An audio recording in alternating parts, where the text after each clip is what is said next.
Just after the first two periods, it seemed like they were doing a very good job of getting in shooting lanes, blocking shots, keeping you guys to the outside. Were there any adjustments you made going into the third period to kind of get around that, or was it some more of the same? We just kept harping on the same, Ryan, poise. We've got to have poise at the offensive blue line. I've never seen a team block shots like Michigan Tech, and you kind of get away from playing them, and then you get back to playing them. And we had the shot attempts, or the box score, the shot attempts in the first period, 23-21 for us, and the shots were 17-5. All we said was, seriously try to shoot it where they're not, and we potentially use the kick, the orange plate on the end wall if you have to, but that's where you can't bury your head and just shoot it. And I don't want to say shoot it into them because they do a great job, but we didn't change anything. We just kept harping on poise, and those pucks have to get through. We've got to find a way to get them through, and ultimately I don't think we did. We'll have to find we'll look at tape and see what's open and try to take advantage of that. Would you agree or disagree, Chris, that not only were they not letting the puck in with those block shots, but it looked like it created a lot of odd man rushes? Well, yeah, I don't know if the block shots, John, created those rushes. I think we got jumped in our own rink in the first period, and that created our poor decisions on our forecheck or poor decisions from our third forward or whatever it is, and the fact that they pushed the pace north as good as anybody we play against, put us in a bunch of odd man situations against us, which obviously we cannot have. We got away with a couple early. Chris made some saves or whatever, and then we kept playing with fire, and we got burned on their first goal. Will you talk a little bit about also, I'm sorry we're so focused on Michigan Tech, but when a couple of times you seem to be poised to get back into the game, and they found a way to answer you. Yeah, that's what championship level teams do. I mean, they're a really good team. They haven't been what they've been the last couple of years for nothing.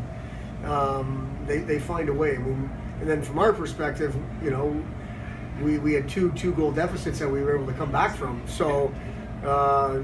Not only were they able to, stretch it out a few different times, but we hung in there, and I think our group has proven that over time that we hang in there and we don't stop playing.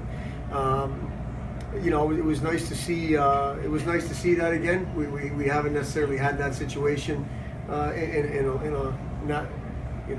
little while anyway. But they're a great team. We prepared our guys to play a great team. We know them very well, we think, in terms of their lineup. And the guys that you think are going to do damage did. But our group hung in there, and we're proud of them for that. Was there something in particular, Chris, that helped you guys reel them back in, especially those bang-bang goals to tie in? Well, the first goal to make it 4-3, I think, got the place loud. I mean, I thought the rink was ready to explode at 3-2. We had a bunch of chances, not a bunch, but some chances. And then they scored to make it 4-2, and all of a sudden now it's 7 minutes to go or whatever. But Hawk's goal was a good goal. I mean, that was nice to see that go in, and then to turn around and with Brent Tate and Paul Camp, and Jordan Ernst made a great play on that goal, and Tater went to the net like he always does. So again, we're a group that just doesn't really worry too much about the score usually, and just plays, and I think that's what we did. And then we used some momentum from the rink and scoring and our crowd and so on to get us that fourth goal. How much are you looking at the standings for this game and for the next game? Honestly, Zane, I'm going to look at the standings like now and tomorrow, and when you're in the game, you don't really look at the standings, or you don't think about the standings. We want to play just a little more consistent than we did tonight and focus on that, and we'll let the standings take care of themselves. You've heard me talk about this before. We're a process group, and the standings isn't part of the process. The process is the way we play, and there's room for improvement with the way we play, and we'll focus on that. And we truly think that the standings are results oriented, and the results will take care of the process. The results will take care of themselves if the process is good. So Do we have guys looking at the standings? I'd be crazy to say we don't, because we do. But let's control what we can, and that's the process. And I know this game has just ended, Chris, so it's still kind of fresh. What's your emotion coming out of this game? Happy with getting the results you did, or is there a feeling of lucky, or where do you fall I don't on feel that? lucky. I don't feel lucky. I mean, I think, the second and third period, we played more the way we want to play, so we didn't play the way we wanted to play one period out of three. I mean, it almost cost us the game, but it didn't. So lucky's not the way I feel. I mean, I'm proud of our group for not quitting. That's the way I feel. It seems to me that there's also that coach's caveat that no matter what we do, we can do more. We can. Oh, do for better. sure. There's still. Well, yeah. I mean, just absolutely. There's always going to be things we want to improve on, and the thing that comes to mind is our first period. 60 seconds. Good question. Here we have 60. Brent, would you please take us through your goal?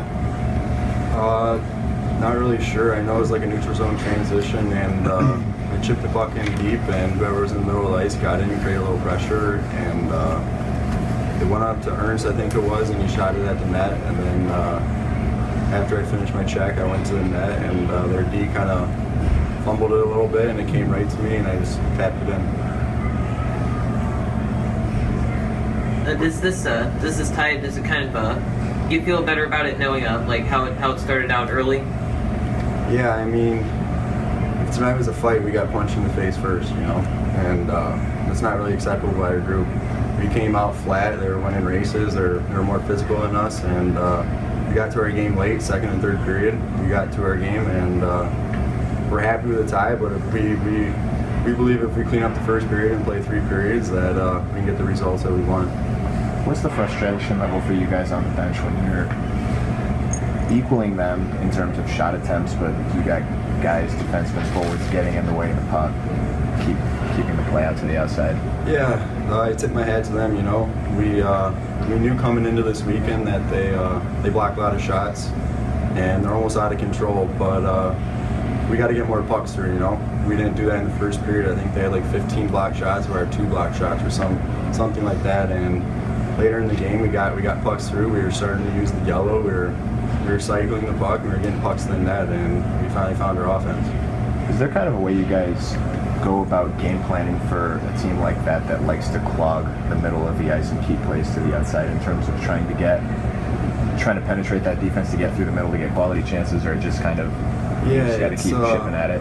We watch video, we go over it. We have the same game plan kind of every week. We want to get pucks and bodies in the net, and we want to get the puck through. And to create second and third chances, we don't want to be one and done team. We don't want to shoot the pucks into the shin pads and make it easy for them. Like I said, they're good at blocking shots, but it comes back to us. We got to get more pucks through. Would you just please talk a little bit about this team's resiliency? I mean, down 2 goals, especially when they had scored that goal to reestablish a 2-goal lead, and finding a way to come back. It's not the first time you guys have done that. Yeah, I think that starts with the guys in the locker room. We got a good group of guys. We got good character. We got a lot of heart. No matter if we're down by 2 goals with a minute left, or we're down by 4 goals, or whatever the result is, we're just going to keep pushing. And after the first period, we came in the locker room and said that period's over. We got 40 minutes to go out there and do something about it now. Let it go. That wasn't our best period of hockey. We can't control what happened. What we can control is the next period, the next 5 minutes, the next shift. And we looked around the room. If he wins his shift, if he blocks a shot, and we do it together, we're going to get the results. Just 1 goal at a time. We got to get 1 to get 2. Just keep chipping away. You feel good about the way you guys played over the last 2 periods? Yeah, definitely. We got to our game, like I said. We showed good heart out there, so it was a good way to end the game. Unfortunately, we got a tie, but hopefully we can carry that over in tomorrow's first period and play 3 full periods. Good? Thank you. All right, thanks, guys. Thanks, Fred.